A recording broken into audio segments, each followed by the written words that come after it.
ओम नमो भगवते वासुदेवाय नमः।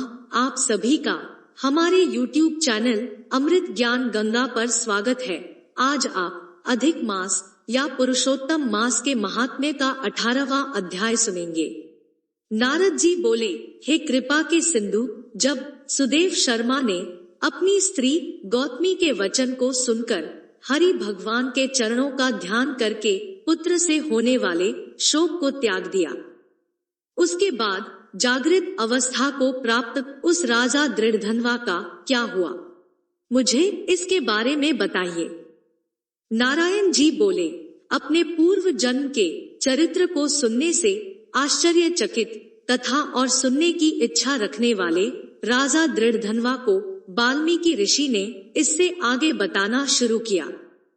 वाल्मीकि मुनि बोले कि इस तरह स्त्री के मुख से शीतल वाणी को सुनकर सुदेव शर्मा ने हरि भगवान के चरणों का ध्यान करके पुत्र से होने वाले शोक को त्याग दिया।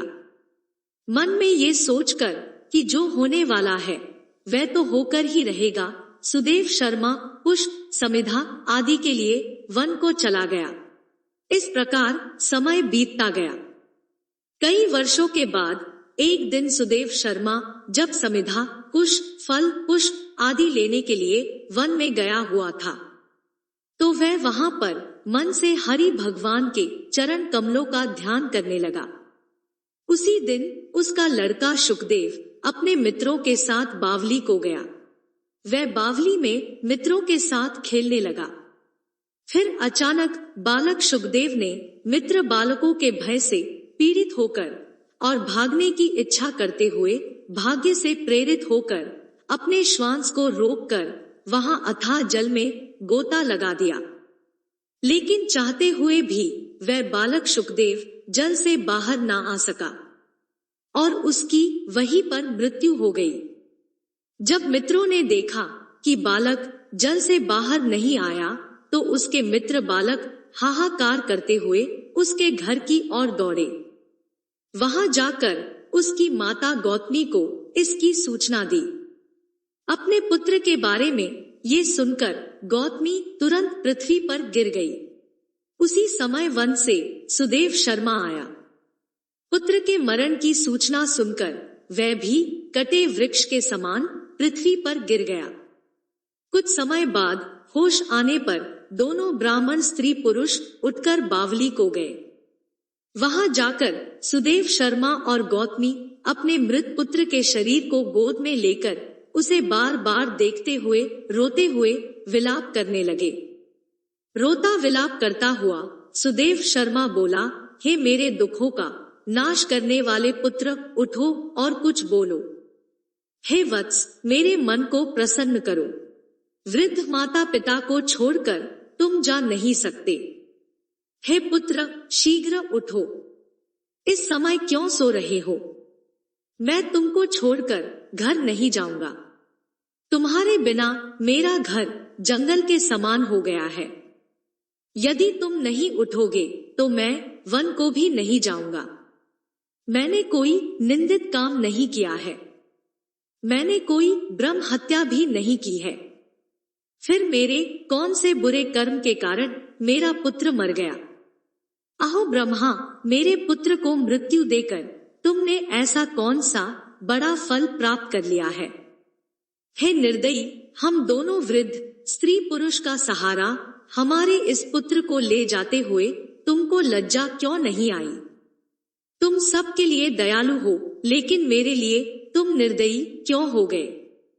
मेरे भाग्य से यह उल्टा क्यों हुआ है? अब मैं अपने पुत्र की खोज कहाँ करूं? हे पुत्र, देखो तुम्हारी माता तुम्हारे लिए किस प्रकार विलाप कर रही है। हे पुत्र, उसको देखकर तुमको दया क्यों नहीं आती है? माता पिता की आज्ञा के बिना तुम कभी भी नहीं गए। हे पुत्र, आज तुम हम दोनों से बिना पूछे ही हमसे इतनी दूर कैसे चले गए? हे राजा दशरथ, तुमको हम धन्य मानते हैं, क्योंकि रामचंद्र के वन जाने पर पुत्र के वियोग से तुमने अपने प्राण त्याग दिए, परंतु मैं पुत्र के मर जाने पर भी जीवित हूँ। इसके लिए मुझको धिक्कार है। हे विष्णु, हे नाथ, हे दीन पर दया करने वाले, पुत्र रूप अग्नि के ताप से संतप्त मेरी रक्षा करो। कौन अभागा पुरुष अपने भाग्य में न रहने वाली किसी वस्तु को प्राप्त कर सकता है? हमारे समान मूर्ख और दुष्ट दूसरा कोई नहीं है, जो मैंने देवकी पुत्र श्री कृष्ण चंद्र के वचनों का उल्लंघन कर पुत्र पाने के लिए व्यर्थ की आशा की।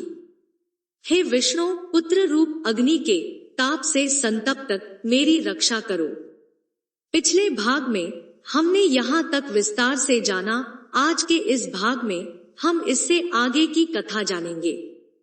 पुरुषोत्तम मास महात्म्य के अन्य अध्यायों को विस्तार से सुनने के लिए आप इस वीडियो के डिस्क्रिप्शन में दिए गए लिंक पर क्लिक कर सकते हैं। तो चलिए शुरू करते हैं आज की प्रस्तुति। पुरुषोत्तम मास महात्म्य कथा, अध्याय 18। नारद जी बोले, हे तपोनिधे, उसके बाद साक्षात भगवान वाल्मीकि मुनि ने राजा दृढ़धनवा को क्या कहा, सो आप कहिए। श्री नारायण बोले, वह राजर्षि दृढ़धनवा अपने पूर्व जन्म का वृत्तांत सुनकर आश्चर्य करता हुआ मुनि श्रेष्ठ वाल्मीकि मुनि से पूछता है। दृढ़धनवा बोला, हे ब्राह्मण, आपके नवीन नवीन सुंदर अमृत के समान वचनों को बारंबार पान कर भी मैं तृप्त नहीं हुआ, इसलिए फिर से उसके बाद का वृतांत कहिए।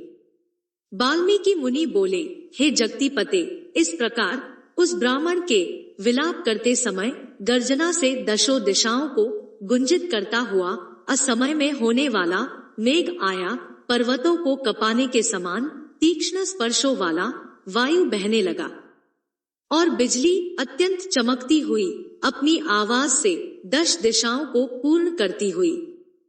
इस तरह 1 मास तक वृष्टि हुई, जिस जल से पृथ्वी भर गई, परंतु पुत्र शोक रूप अग्नि के ताप से संतप्त वह ब्राह्मण कुछ भी नहीं जान सका। ना तो जल पान किया और ना भोजन ही किया, केवल हे पुत्र इस प्रकार कहकर विलाप करते हुए ब्राह्मण का उस समय जो मास व्यतीत हुआ वह श्री कृष्ण चंद्र का प्रिय पुरुषोत्तम मास था।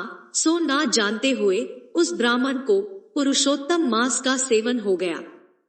उस पुरुषोत्तम मास के सेवन से अत्यंत प्रसन्न नूतन मेघ के समान श्याम वर्ण वनमाला से भूषित हरि भगवान स्वयं प्रकट हुए।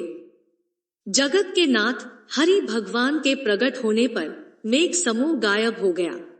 उस ब्राह्मण ने पुरुषोत्तम श्री कृष्णचंद्र को देखा। दर्शन होने के साथ ही गोद में लिए हुए पुत्र के शरीर को जमीन पर रखकर स्त्री सहित ब्राह्मण श्री कृष्ण भगवान को दंडवत नमस्कार करता हुआ हाथ जोड़कर श्री कृष्ण भगवान के सामने खड़ा होकर श्री कृष्ण भगवान ही हमारे रक्षक हो ऐसा विचार करता हुआ भगवान भी पुरुषोत्तम की सेवा से प्रसन्न हो अमृत की वृष्टि करने वाली अत्यंत मधुर वाणी से बोले। श्रीहरि भगवान बोले, भो सुदेव, तुम धन्य हो, इस समय आप भाग्यवान हो। तुम्हारे भाग्य के वर्णन करने में त्रैलोक्य में कौन समर्थ है। हे वत्स, हे तपोधन, जो तुम्हारा होने वाला है उसको हम कहेंगे, तुम सुनो। हे ब्राह्मण, 12,000 वर्ष की आयु वाला पुत्र तुमको होगा। इसके बाद तुमको पुत्र से होने वाले सुख में संदेह नहीं है। हे द्विजातम, प्रसन्न मन से मैंने यह पुत्र तुमको दिया है। हमारे प्रसाद से होने वाले तुम्हारे पुत्र सुख को देखकर हे द्विजोत्तम, देवता, गंधर्व और मनुष्य लोग पुत्र सुख की इच्छा करने वाले होंगे। इस विषय में तुमसे प्राचीन इतिहास मैं कहूंगा, जिस इतिहास को पहले मार्कंडेय मुनि ने राजा रघु से कहा था। प्रथम कोई श्रेष्ठ मन वाले धनुर नामक मुनीश्वर लोगों को पुत्र रूप मानसिक चिंता से जले हुए देखकर दुखित हुए और अमर पुत्र की इच्छा करके दारुण तप करने लगे।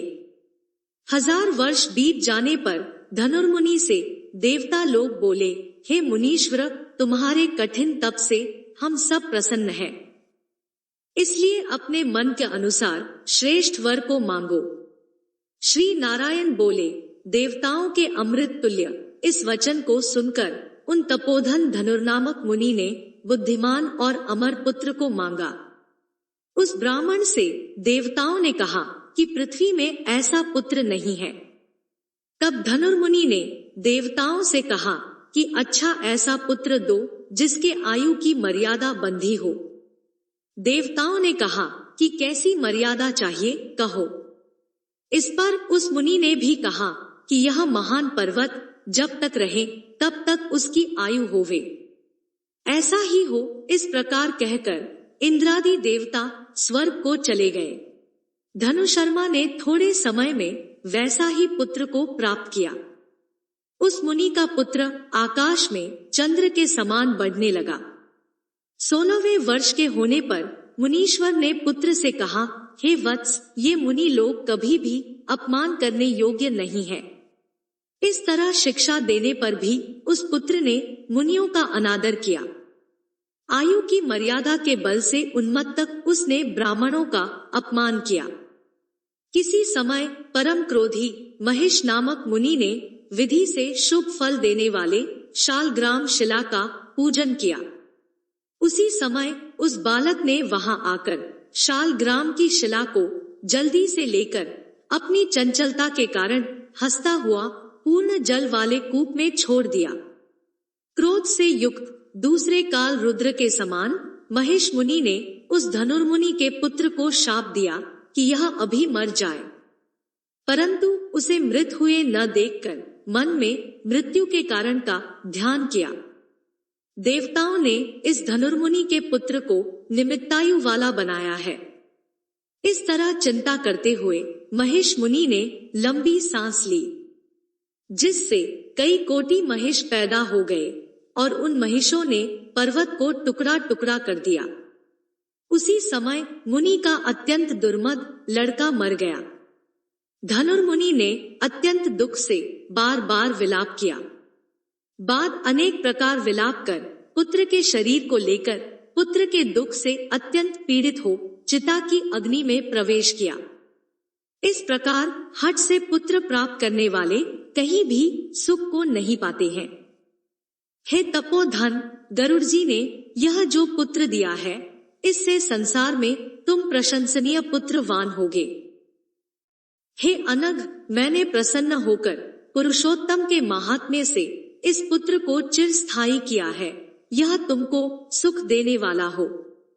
पुत्र के साथ सर्वदा गृहस्थाश्रम के सुख को भोगने के बाद तुम ब्रह्मलोक को जाओगे। वहां उत्तम सुख देवताओं के वर्ष से 1000 वर्ष पर्यंत भोग कर पृथ्वी पर आओगे। हे द्विजोत्तम, यहाँ तुम चक्रवर्ती राजा होगे।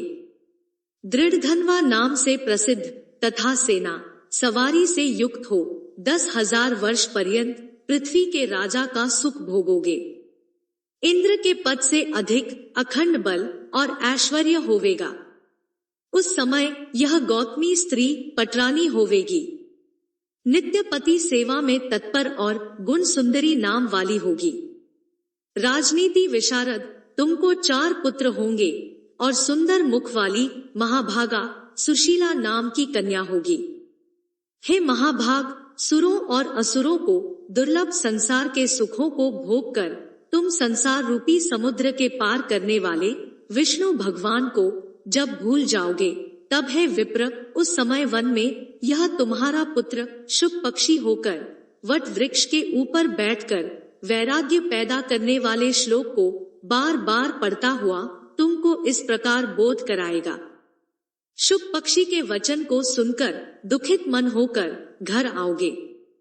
संसार के विषय सुखों को छोड़कर चिंता रूपी समुद्र में मग्न हे भूसुर तुमको वाल्मीकि मुनि आकर ज्ञान कराएंगे। उनके वचन से निसंदेह हो शरीर को छोड़कर हरि भगवान के पद को दोनों स्त्री पुरुष तुम जाओगे, जो कि पद आवागमन से रहित कहा गया है। इस प्रकार महाविष्णु के कहने पर वह ब्राह्मण बालक उठ खड़ा हुआ। वे दोनों स्त्री पुरुष ब्राह्मण पुत्र को उठा हुआ देखकर अत्यंत आनंदित हो गए। सब देवता लोग भी संतुष्ट होकर पुष्पों की वर्षा करने लगे। शुकदेव ने भी श्रीहरि को और माता पिता को प्रणाम किया।